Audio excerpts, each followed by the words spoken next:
आज के दिन बारे खास सफल भइल प्रयास। अच्छा वो आज के दिन बारे खास सफल भइल प्रयास। हम तो प्यार के परीक्षा में हो गई पास। मेहनत के फल अब देखवले असर बा। ओढ़नी के रंग हरियर बा, लागे लाइन क्लियर बा। ओढ़नी के रंग हरियर बा, लागे लाइन क्लियर बा। पागल।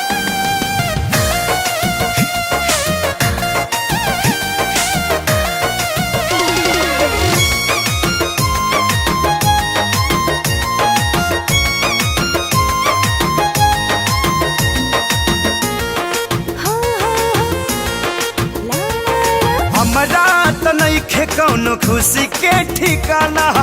तू ही बनवले बड़ू पागल दीवाना। हाँ हमरा तो नइखे कौनो खुशी के ठिकाना। तू ही बनवले बड़ू पागल दीवाना। अब तो नाही कौनो जान बतिया के डर बा।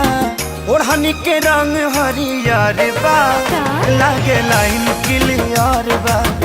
ओढ़नी के रंग हरियर बा, लागे लाइन क्लियर बा।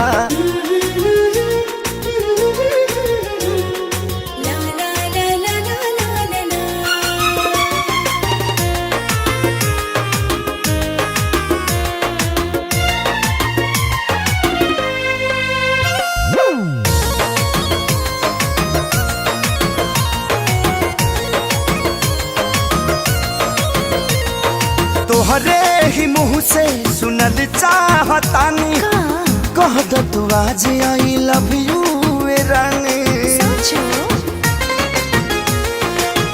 हाँ तोहरे ही मुँह से सुनल चाहतानी।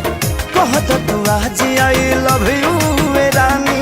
पढ़ली हनी जवन तोहर कहत नजर बा। ओढ़नी के रंग हरियर बा, लागे लाइन क्लियर बा। ओढ़नी के रंग हरियर बा, लागे लाइन क्लियर बा। तो आगे बढ़ा। बड़ों का सम्मान कर, इंसानियत को ना बदनाम कर। अगर बड़े बुजुर्गों को सताएगा तो नर्क में भी जगह नहीं पाएगा।